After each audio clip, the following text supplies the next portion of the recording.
If you're hearing this, you're already in danger, and I can't keep this secret anymore. I don't know how much time I have. My hands are shaking too badly to hold a pen, so my phone's all I've got. If my voice sounds off, it's because I'm soaked in someone else's blood.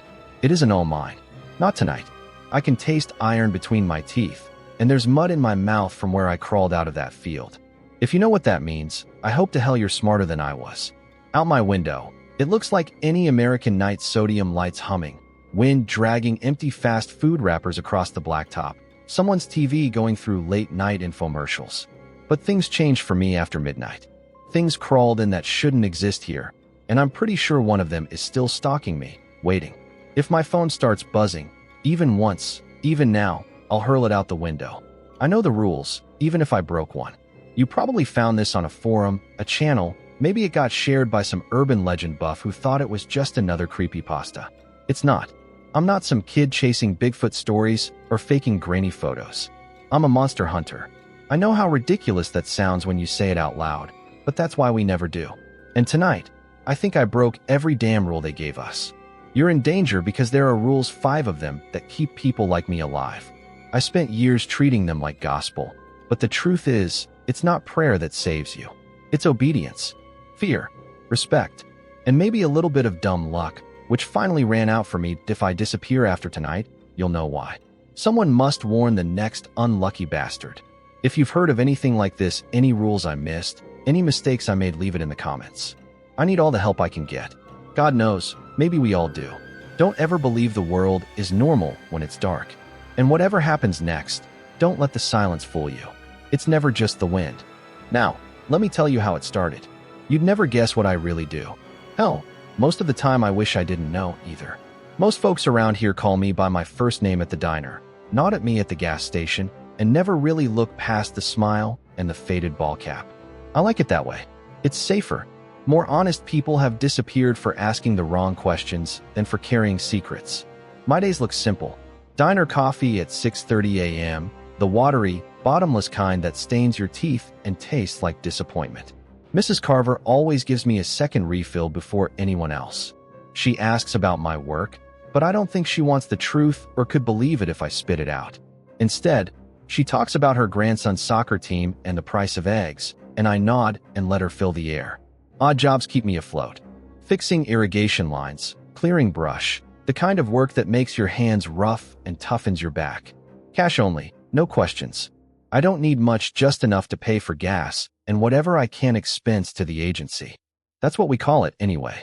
It's as close to an official organization as you get in this business. More like a network of self-appointed janitors for America's supernatural messes. At night, when everyone else locks their doors and pretends the world is safe, I make my rounds. My house is rented, small, and filled with little things no one ever notices. A silver box with 3 heavy locks never open except with gloves on. Scar tissue tracing up my left arm, the pattern so ragged it looks like a child drew it. The neighbor across the street hasn't turned a light on in almost a year, and her car always sits out front with a 1/4 inch of dust on it, no matter the weather. I never ask. She's not the kind of neighbor you want to get friendly with. You learn to live with being haunted by things you can't name. The phone rings, sometimes 3 quick bursts, then silence. Wrong number, maybe, but if you know what's good for you, you don't pick up after midnight. That's one of the rules, by the way. I'll talk about those soon. If you break even one, you might as well dig your grave, and don't bother making it too deep. Shallow graves suit us just fine. Every so often, I see reminders of what came before. Old scars, faded, missing posters, the sound of coyotes that never make eye contact. There's a scar on my ankle from case 37, and a chipped tooth from a night I'll never talk about even if you buy me a drink. And then it happens, the phone vibrates on the kitchen counter. No name, just a string of numbers I almost recognize. I answer. The voice is flat, familiar, and uses no names. Red sky, Black River. Report to Field 17. Not a code you want to hear, not if you value sleep. So I finish my coffee and watch the sun finally slip out of sight. Normal never lasts. Not for us. People think monster hunting is about guns and grit, silver bullets and Latin prayers mumbled over grave dirt. That's not the half of it. Survival comes down to the rules, 5 of them. No one writes them down. You memorize them the hard way. usually while something howls in the dark and someone you care about is screaming for help. I can't tell you all the rules not the way I learned them. Some, you can only understand after you've lost something. But if there's a chance you might need them, or that my mistakes could save your life, I owe you this much. Rule 1. Never answer a call from a dead number. It sounds like paranoia, right? Who checks their phone against an obituary? But out here, dead numbers call all the time. Sometimes it's static, sometimes familiar laughter. My first mentor, Rick, ignored that rule just once. He answered after midnight, snickering at the ghost-hunting superstitions. I heard his voice twist as he shivered and went pale. "It's my wife," he'd murmured. She'd already passed, cancer and all. The rest of us watched him walk outside, barefoot, into a thunderstorm. We found him at dawn, eyes and mouth packed with red mud, phone gripped like a relic. We buried him with it. Don't answer, no matter whose voice you hear. It's easy to break the rule, especially when grief is a bigger monster than anything I've found in the woods. You think you're strong until she calls you, and you pick up. Rule 2. Don't look at the water after 3 a.m. Rivers, ponds, lakes, anything big enough to hold your reflection. After 3 a.m., they're windows for things that haven't got out yet. I broke this one out of boredom, once, pulling night shifts by the levee. Just wanted to count the fish, settle my mind. Instead, I caught my reflection grinning wider than my mouth could go. It moved when I didn't move. I blinked. It didn't. For 3 nights, I dreamed in black and silver, waking up with swamp water in my mouth and bruises shaped like fingers around my throat. Breaking this rule is easy. Sometimes the draw of your own face, hollowed out by sleeplessness, is almost irresistible. But the ones who look too long vanish or come back different, hollow-eyed and frightened by mirrors. Rule 3. Always carry salt. I used to laugh at this one like everyone else salt, as if ghosts are allergic to a seasoning rack. But it isn't about superstition, it's about boundaries. Salt keeps certain things from crossing over. A circle poured steady can buy you 60 seconds, maybe a little more. I watched Pete, another handler, scoff and leave his supply at the truck because it was just excess weight. He got cornered by something with too many joints, dripping with something that sizzled in moonlight. We found what was left of him inside the cab, his tongue replaced by a fleshy slug, clutching an empty canteen. Never leave home without salt, even if people laugh. It's so easy to forget the little things when you're rushing, easy to think you'll be fast enough. Until you aren't. Rule 4. Never mention true names, even in a whisper. Some things don't just listen, they hear. Names are invitations, even unintentional ones.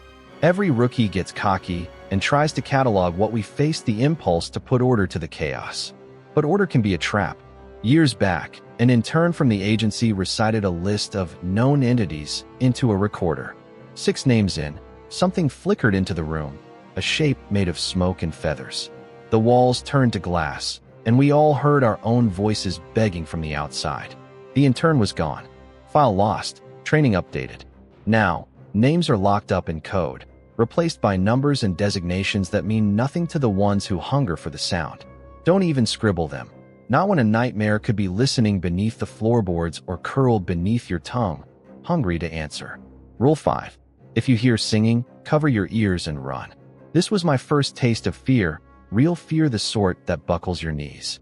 Sometimes, out there among the cornrows or back in root cellars, you'll hear humming.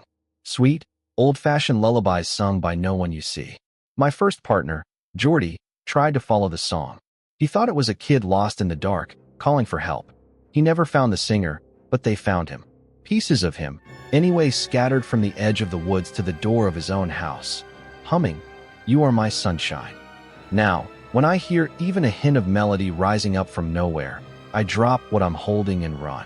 Pride doesn't keep you alive. Fear does. Tonight, these rules aren't enough. Not when the codes come fast and cold, and the air shivers with something worse than song.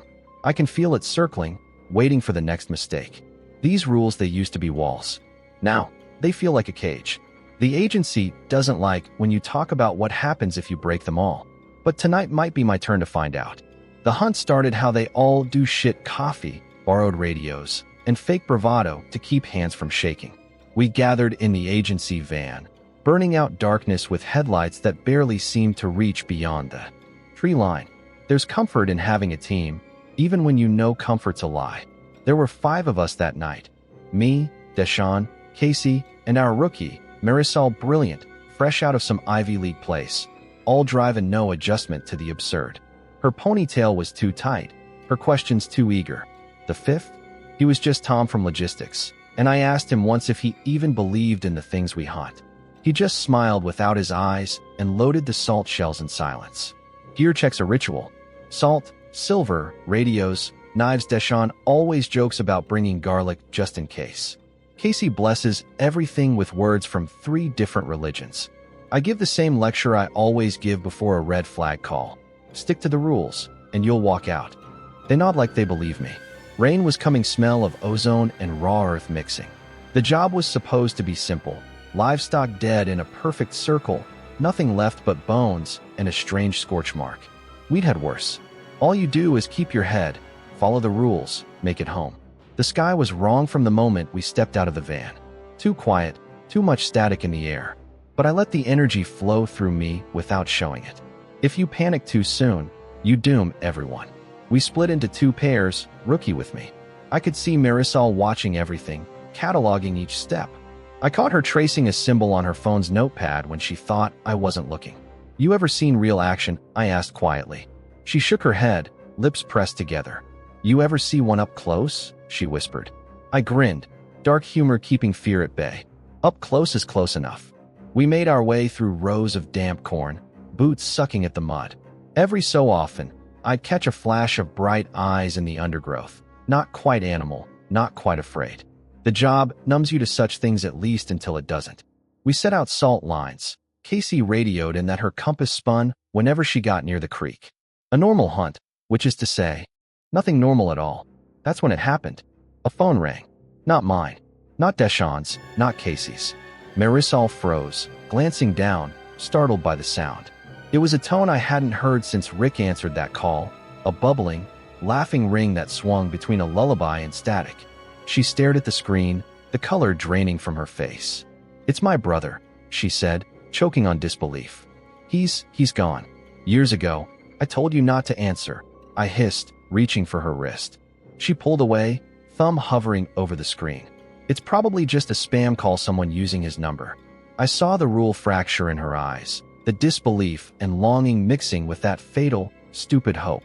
She answered while I shouted, her ear pressed to the speaker, her mouth working. For a thudding moment, everything stopped. Then the static started. It buzzed from her phone, then my radio, then the air itself. My vision warped at the edges, dark shapes unfurling, slick and boneless, slithering from between the stalks. The cornfield stretched tall and mean, every blade a shadow cutting at the corner of my eye. The radios spat nonsense voices, gasps, a recitation of names. For a second, I heard Jordy's voice, humming, "You are my sunshine," and I felt I'll burn my throat. Marisol stared straight ahead, eyes wide and vacant, her lips moving in time with something only she could hear. The sky felt lower, pressing, until sound collapsed, July insects pitching into silence. Casey's scream over the radio was abrupt. I ran, leaving Salt forgotten. The world buckled.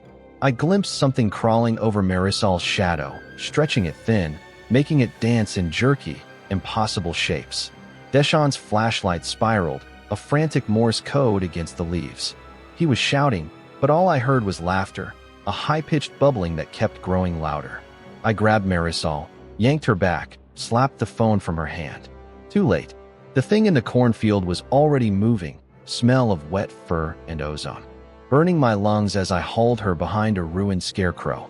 She sobbed, blood trickling from her nose, and beneath the howling, I heard the voices, countless, hungry, whispering names that shouldn't exist.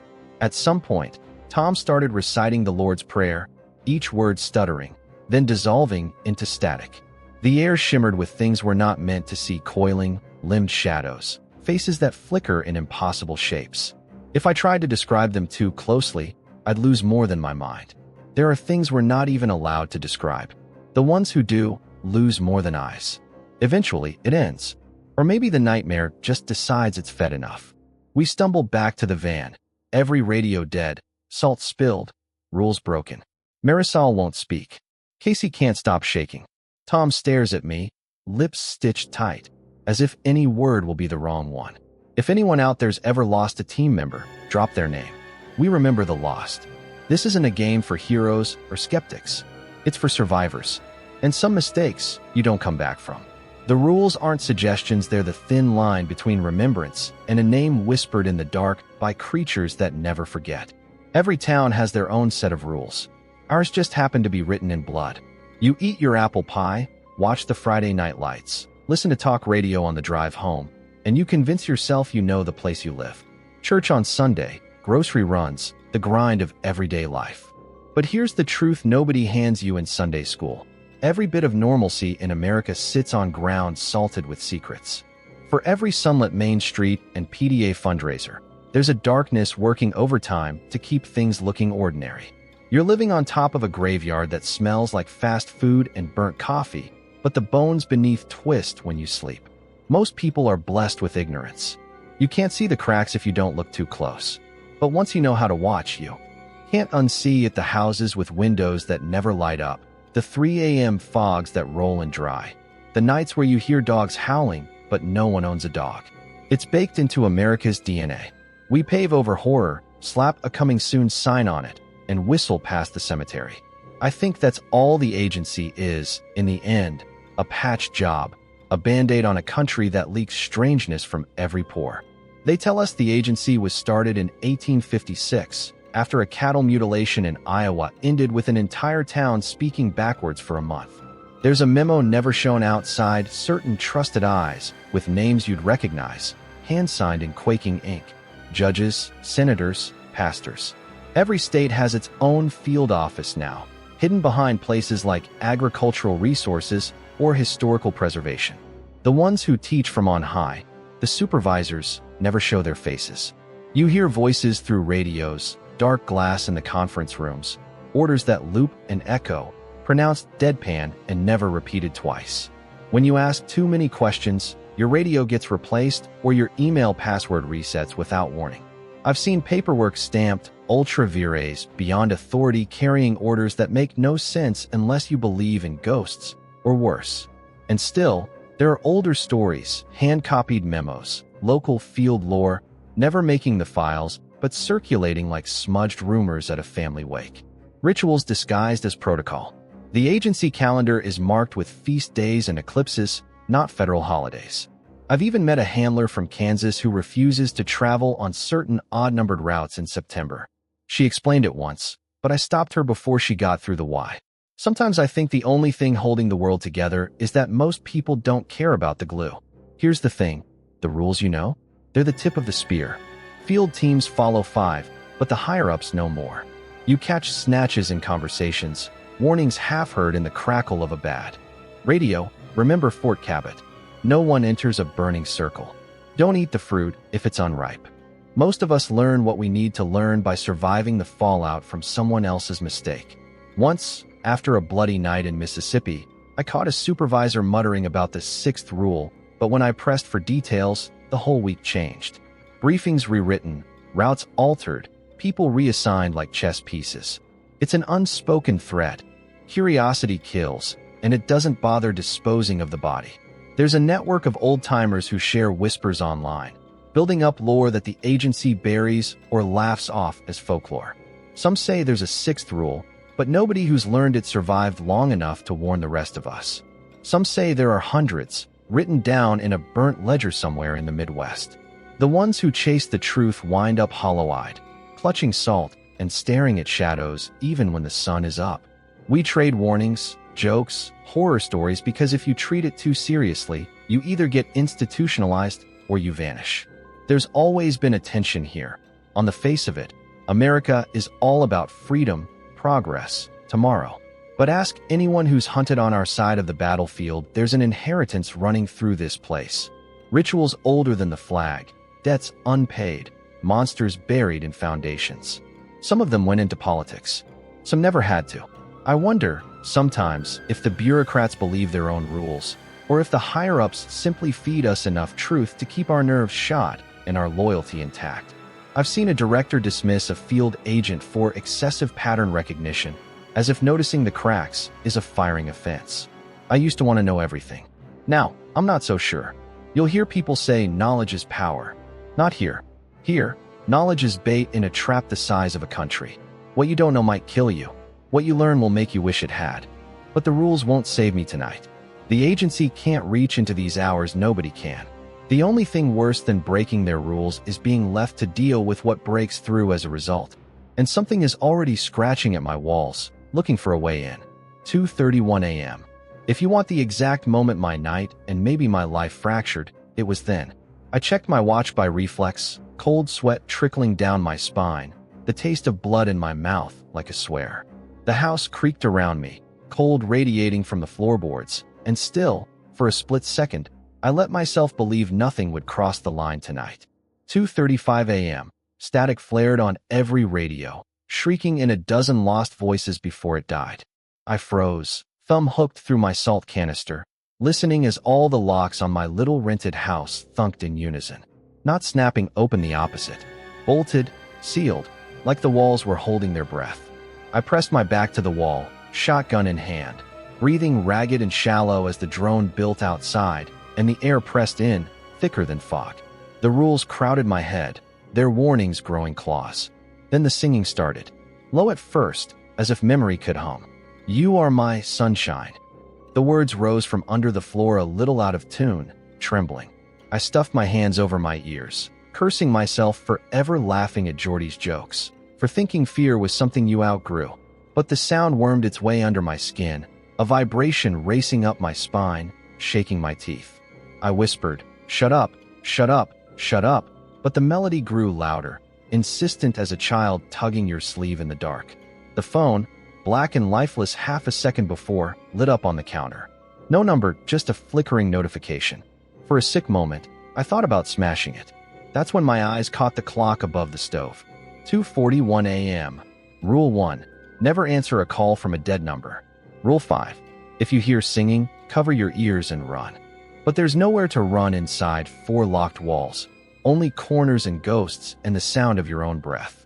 I tried to lay a circle of salt, hands trembling, the memories of Pete and his bitten tongue flooding in. I dropped the canister. Tiny grains formed a broken crescent across the warped kitchen tile. Not a circle. Not enough.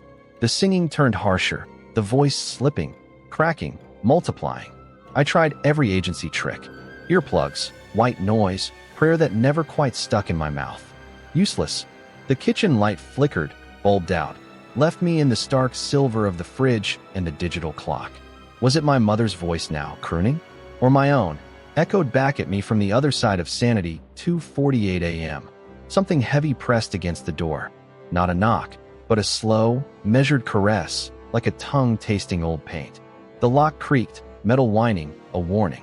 I whispered Marisol's name before I could stop myself, and the walls shuddered.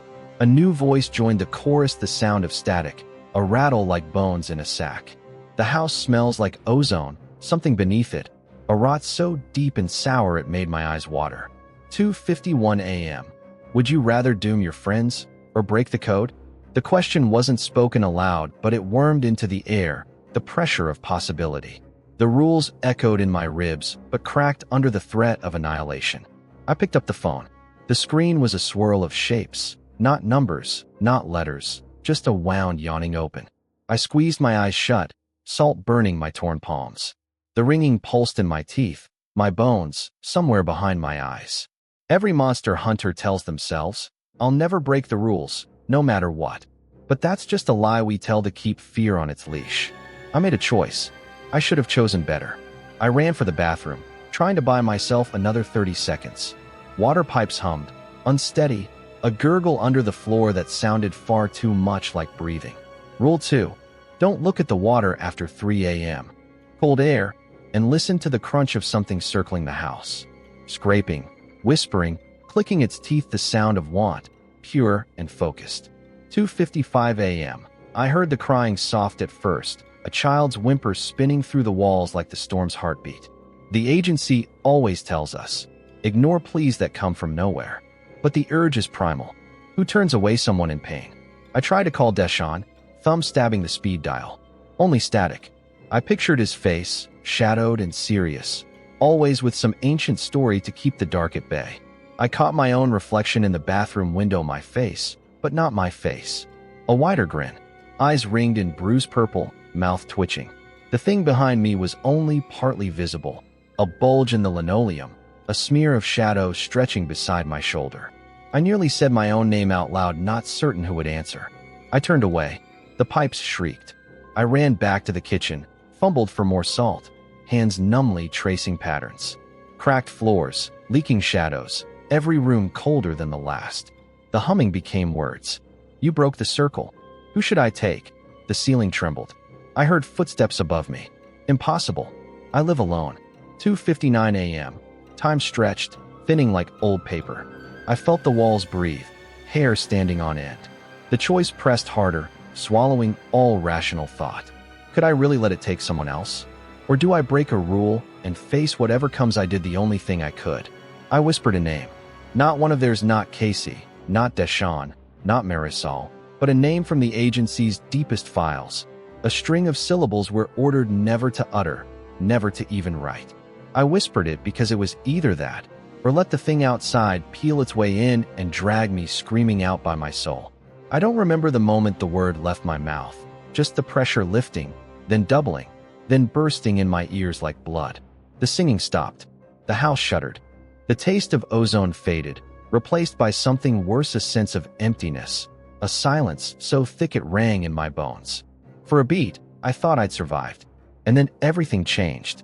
The air distorted, the kitchen spined with shards of darkness, shadows pouring from under the door and the windows like water from burst pipes. Something crawled across the salt, ignoring the rules for the first time in my life. It flickered, hunched, all mouths and lengths and suggestion, impossible to name without losing something essential. It saw me. It heard what I'd said, and in that moment, I knew. You can't bargain with what lives in the dark. You can only pay an extra price. I wish I could tell you I fought valiantly, that I prayed and it worked, or that someone heard my silent scream and came running. But I remember dropping to the floor, my knees cracking against tile, a pressure on my chest that felt like grief and every regret I've ever let fester. I don't know how long it held me, or what it told me in the hush before dawn. 3:07 a.m., my phone vibrated once. Just once. No name, no number. Only a single word appeared. Oh, I'm still here, or some part of me is. The house looks normal again. Coffee mug unbroken, fridge humming, lights blinking steady like nothing happened at all. But every time I close my eyes, I hear the rules spinning apart, recited by too many mouths, sung in too many keys. I did something tonight I'll never forgive myself for. If you're listening, if you know another way, tell me before it finds me again. If you've ever broken a rule and lived to say how, I want every detail. I want to pretend this wasn't for nothing. Please, leave your story. Before the sun rises, before it circles back. Because I'm not sure the dawn will save me this time, and the rules don't care about mercy. There's a kind of numbness that sits in your bones after a night like that. The first thing I remember is the cold sting of morning light leaking through orange curtains, cutting across the living room floor like a scalpel. Birds chirped outside, stubborn, idiot creatures, tenacious in their refusal to care what treads the grass before sunrise. The world keeps spinning, same as ever, even when you feel half gone. Everything in the house was right where it had been. No scorched marks, no footprints, no howling chorus. The salt canister lay on its side by the stove, a pale crescent of grains catching sunlight, looking so ordinary I could have wept. I'm not sure my hands have stopped shaking, even now. There are new scars along my forearm, a neat ring of punctures that throb in time with my pulse. I know what left them. I know, and I can't speak it, not even here, not even now. I made coffee as if nothing had happened. It tasted worse than usual, metallic and thin, like someone had boiled it with old nails and regret. The mug rattled in my hands. I stared at my reflection in the microwave, same face, but the eyes looked older, bruised by secrets. Was I still human, or just echoing the rituals of humanity? Hoping no one would notice the cracks running under my skin. Agency protocol requires a post-incident debrief within 12 hours. I know the routine by heart. Describe the anomaly. List the violation. Explain the containment, if possible. There's a line about emotional wellness, but it reads like a warning more than a comfort. I wrote my report but hesitated before I hit send, knowing what I'd confess if I dared. If anyone's listening from Central tonight, I bet they're just as lost. I wonder if they feel the same chill when an unmarked black car idles outside a house for too long, or if they, too, startle at the sound of their own name whispered by a stranger. The neighbors waved like always as I took out the trash, smiling with breakfast TV faces. I wondered if they noticed my limp or the way I fumbled the keys. Sometimes, the greatest talisman is pretending you're innocent. Sometimes, it's just lying to yourself until you almost believe it. There's comfort in routines. There's safety in locking every door twice. But the paranoia never really leaves you. Every reflection is a potential breach. Every phone call after dark makes my stomach drop. I catch myself spinning salt between my fingers, just in case. I wake in the smallest hours and listen for static, humming, any sound that drags up memory instead of letting it fade. I wish I could say I survived as myself, but you don't come home whole from the real things that crawl through the world's cracks. I dream of empty eyes and teeth like blades, of rules spinning apart and monsters wearing my friends' faces. The worst part isn't the fear, it's the guilt. The knowledge that my choice didn't just cost me a night's sleep, but maybe made the world a little thinner, a little more fragile for everyone else. Never get blood on a rental car. They charge extra. Sorry, I promised some dark humor, didn't I? Sometimes that's all that keeps the floor from falling out. That, and hearing from people like you. Tell me your rules. I don't care if they're local customs or family superstitions or warnings whispered when the lights flicker during a storm. Maybe together we can build a code that works, something with fewer holes, fewer ghosts, fewer deaths. I'm tired of being one mistake away from disaster. And something tells me I'm not alone in that. Because here's the truth I can't shake. I think I broke more than a rule tonight. I think I broke something inside the world. And nothing's tried to fix it yet. I'll drink my coffee, lock my doors, and watch the daylight for as long as it lasts. But I know I feel it, something is watching the cracks, waiting for night to fall again, waiting for another rule to snap. Stay sharp. Stay afraid. And if you see me out there, wave. Just don't look too close. Not after midnight. You asked what happens if you break all the rules. Some questions shouldn't be answered. The truth is, I don't even know if I'm the one left telling this, or if something hollow is wearing my skin. But I'm still here staring at a phone that won't stop vibrating on the table, each buzz a little sharper, a little more urgent, as if it's trying to carve its message into the world. It's 1:03 a.m. The screen lights up. No number, just a line of symbols and an old agency encryption. At first, I think it's a glitch, some aftershock of last night, a ripple in the static. Then I see the sender's name. It's not possible. I buried Deshaun 6 months ago. He shouldn't be able to send a message. But here it is, blinking, always just out of focus. There's a sixth rule. You already broke it. My breath sticks. For a moment the room feels too big, as if the walls might peel away and spill me out into something endless. I scroll, searching for more, but all I find is another fragment, half a phrase, red door. Remember the crossroads. Don't.